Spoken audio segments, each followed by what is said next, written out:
رحیم السلام علیکم میرے عزیز ساتھی، امید ہے آپ سب خیریت سے ہوں گے۔ میں اسلامی تعلیمات کی ایک نئی ایپیسوڈ کے ساتھ آپ کی خدمت میں حاضر ہوں۔ پچھلی ایپیسوڈز میں ہم نے سورہ بقرہ کی 1 سے لے کے 82 آیت کا ترجمہ اور تفسیر پڑھا۔ آج ہم 83 آیت کی ترجمہ اور تفسیر پڑھیں گے، تو سب سے پہلے اس کی تلاوت کا آغاز کرتے ہیں۔ بسم اللہ الرحمن الرحیم۔ وَإِذَا أَخَذْنَا مِيثَاقَ بَنِي إِسْرَائِيلَ لَا تَعْبُدُونَ إِلَّا اللَّهَ وَبِالْوَالِدَيْنِ إِحْسَانًا وَذِي الْقُرْبَى وَالْيَتَامَى وَالْمَسَاكِينِ وَقُولُوا لِلنَّاسِ حُسْنًا وَأَقِيمُوا الصَّلَاةَ وَآتُوا الزَّكَاةَ ثم تولیتم الا قلیلا منکم وانتم موردون۔ اس کا ترجمہ یہ ہے، اور یاد کرو جب ہم نے بنی اسرائیل سے عہد لیا تھا کہ تم نہیں عبادت کرو گے کسی کی سوائے اللہ کے، اور والدین کے ساتھ نیک سلوک کرو، اور قرابت داروں کے ساتھ بھی نیک سلوک کرو، اور یتیموں کے ساتھ بھی، اور محتاجوں کے ساتھ بھی، اور لوگوں سے اچھی بات کہو، اور نماز قائم رکھو، اور زکوٰۃ ادا کرو۔ پھر تم اس سے پھر گئے سوائے تم میں سے تھوڑے سے لوگوں کے، اور تم ہو ہی پھر جانے والے۔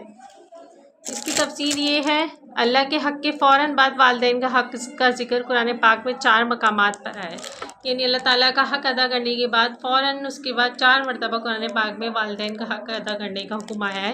ان میں سے ایک مقام یہ ہے، عمل بالمعروف کرتے رہو، نیکی کی دعوت دیتے رہو۔ یہ بنی اسرائیل سے معاہدہ ہو رہا ہے، یعنی اب نیکی کی دعوت دیتے رہو، نماز قائم کرو، زکوٰۃ دو، اور قرابت داروں کے ساتھ اچھا سلوک کرو۔ یہ سب بھی اس کے بعد ذکر آ رہا ہے۔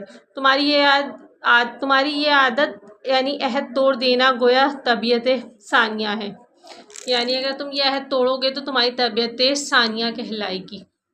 تو یہ تھی آیت سورہ بقرہ کی آیت نمبر 83 آیت کا ترجمہ اور تفسیر۔ آج جو حدیث میں آپ سے شیئر کروں گی وہ نماز کے اوقات کے حوالے سے ہے۔ حضرت انس بن مالک رضی اللہ تعالیٰ عنہ فرماتے ہیں، ایک رات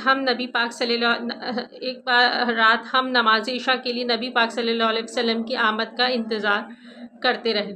جب آدھی رات ہو گئی تو آپ صلی اللہ علیہ وسلم باہر تشریف لائے، نماز پڑھائی، پھر خطبہ دیا اور فرمایا، سنو لوگ، تو نماز پڑھ چکے اور سو گئے، اور تم نماز کے انتظار میں رہے، جتنی دیر تم نے انتظار کیا تم نماز ہی کی حالت میں رہے۔ اس کے علاوہ جو درود شریف میں آپ سے شیئر کروں گی وہ ہے جنت میں ٹھکانہ۔ جمعے کے دن 1000 مرتبہ یہ درود شریف پڑھنے والے کو مرنے سے پہلے جنت میں اس کا ٹھکانہ دکھا دیا جاتا ہے۔ تو یہ درود شریف آج پڑھتے ہیں۔ بسم اللہ الرحمن الرحیم۔ اللہم صلی علی محمد النبی الامی و علیہ وسلم۔